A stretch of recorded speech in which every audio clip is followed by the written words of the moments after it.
हम करेंगे हर मजलूम की हिमायत। बिस्मिल्लाहिर्रहमानिर्रहीम। अस्सलाम वालेकुम। मैं हूं हुरैन फातिमा और आप देख रहे हैं हिमायती न्यूज HD चैनल। नजर डालते हैं आज की अहम खबरों पर। दाऊद गोड के कदीम मकीन पीने के पानी से महरूम, पानी माफिया सरगर्म। रिपोर्ट फहम अहमद अराइन की रिपोर्ट। रोजनामा हिमायती न्यूज। कराची यूसी चश्मा गोड के इलाके उस्मान दाऊद गोड में वाक़े जद बिरादरी के कदीम माहीगीर मकीन इस शदीद गर्मी में एक माह से पीने के पानी से महरूम है।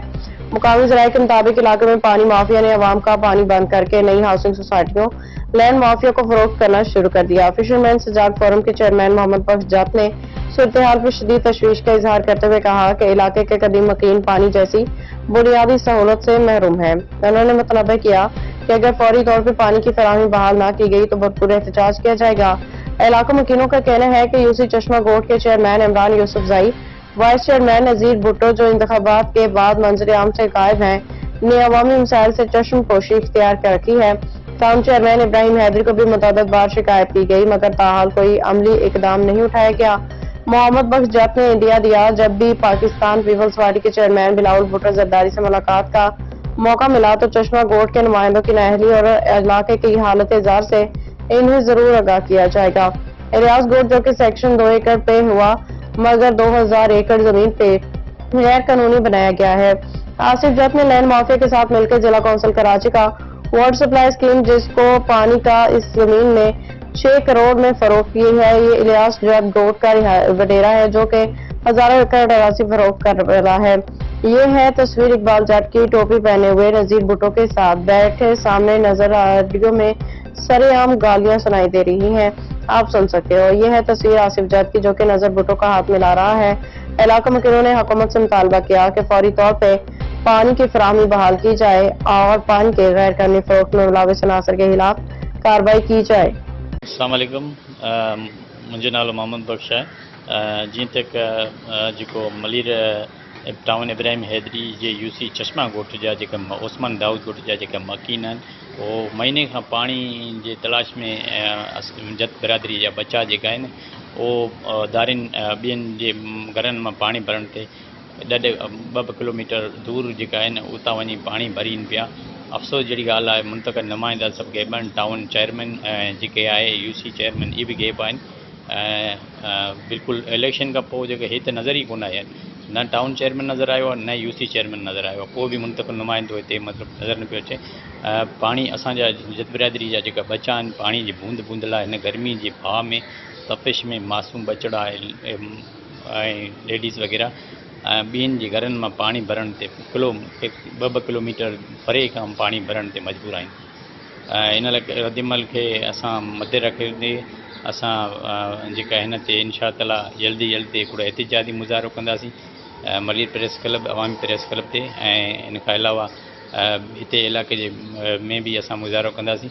असांजे जेका पुराणियूं क़दीम ॻोठा जेका आहिनि उन्हनि जूं पाणी खां महरूम करे रखियो वियो आहे ऐं जेके ॿियूं आबादियूं जेके नयूं आबादियूं थींदियूं उते पाणी मुहैया कयो वञे थो। पैसनि ते वठी पाणी लेनियूं कनेक्शन ॾिनियूं वेयूं आहिनि ऐं गैर कानूनी कनेक्शनूं ॾिनियूं वञनि थियूं। पर जेके मक़ामी जेके क़दीम ॻोठाणा ओस्मान दाऊद गोड जा मकीन जेका आहे पाणी पीअण खां महरूम आहिनि। दाऊद ओस्मान ॻोठ मां ॻाल्हायां पियो। असांजा बच्चा ॿार लेडीज़ 1 महीने पूरो थी वियो आहे पाणी नथा छॾीनि। जेका वॾा आहिनि असांजा सभु पाणी पैसनि ते खपाइनि था। असांजे दाऊद ॻोठ में पाणी नथा छॾीनि। असांजे बच्चा असांजी लेडीज़ पूरो 1 महीनो थी वियो आहे। अलाए केॾा असांजा बच्चा ॿार पाणी भरण वञनि था। छा असांखां होट वठण नथा अचनि? छा असीं होट नथा ॾियूं? असीं 100 साल पुराणी ज़िंदगी पिया जियूं। असीं इंसान न आहियूं। हेलो आसिफ कहिड़ो हाल आहे? ख़ुशि आहीं?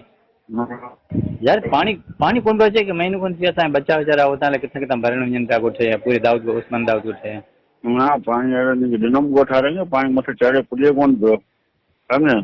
उहो जेको मेन वारी जो कंडीशन लॻी पियो आहे न किथां जे करे असांजे ॻोठ में जेके पूरी रोड ते कोन जेका मेन में कंडीशनूं लॻियूं आहिनि इन्हनि जे करे पाणी पुॼे कोन पियो। मसइलो इहो आहे न ॻोठ जा जेको पाणी पहिरीं ईंदो उहो बंदि थी वियो आहे।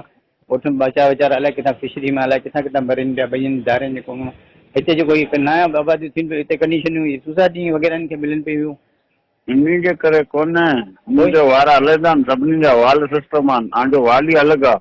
पोइ पाणी छा सम्झा न? लॻंदो अचे महीने खां माण्हू त वीचारा परेशान लॻा पिया पाणी आहिनि पुॼे कोन पियो कोई अकाउंट में पाणी सही कोन पियो अचे पंहिंजो पोइ अकाउंट पूरो पंप में मतिलबु ॿियनि पूरे ॿियनि जेकियूं आबादियूं आहिनि उन नयूं आबादियूं उन सभिनी में पाणी अचे कंहिं वटि कोन पियो वञे सभु रवियूं पिया कनि पूरो इलाइक़ो रवियूं पियो करनि कीअं कंहिं वटि बि पाणी सिधो कोन पियो वञे ऊंधा पंहिंजो पाणी दाऊद ॻोठ ते हलायो कनेक्शनूं जेका ॾिनियूं आहिनि कंहिं ॾिनियूं आहिनि जेका नयूं कनेक्शनूं तूं चए ॾहीं कनेक्शन ॾिनियूं आहिनि इहे पुराणियूं जेका कोन लॻल आहिनि हिन रोड ते मेन में पहिरीं त पाणी ईंदो हो न पर हाणे बिल्कुलु पाणी न पियो अचे महीनो खनि थी वियो आहे वीचारा बच्चा सम्झ पवंदो परेशान छोजो दाऊद ॻोठ में कुझु लेनियूं इलाही जेका नयूं आबादी थी वेठी आहे पंहिंजे ॻोठ में पोइ हेठि जेका वेठा आहिनि कनेक्शन लॻाए ॾिनो आहे इन्हनि जे करे मथे पाणी कोन थो सही चढ़े किथे पोइ बि मूं पाणी ॾिनो हो पाणी कोन पियो अचे इहो वॾो मसइलो थींदो जीअं चयो आहे की माण्हू खे सभु गाॾियूं वाॾियूं भरियो हली रोड ते मेन रोड ते धरणो हणूं था सम्झे न ऐं टाउन हाउस मां ऑफिस जे धरणो हणूं त सभिनी खे चई छॾियो आहे सम्झे न पाणी वॾो मसइलो आहे यार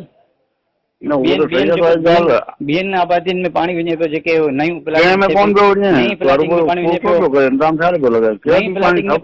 वञे पियो ऐं असां जेको मक़ामी माण्हू आहिनि उन पाणी खां मज़दूर आहिनि कंहिं वटि पाणी कोन थो वञे चलो ठीकु आहे ॾिसूं था सम्झा न बाक़ी इहो हलो हा छा थियो आहे अमां कहिड़ो हाल आहे ख़ुशि आहीं हा मां तो यार खिलाफ़ भरियो आहे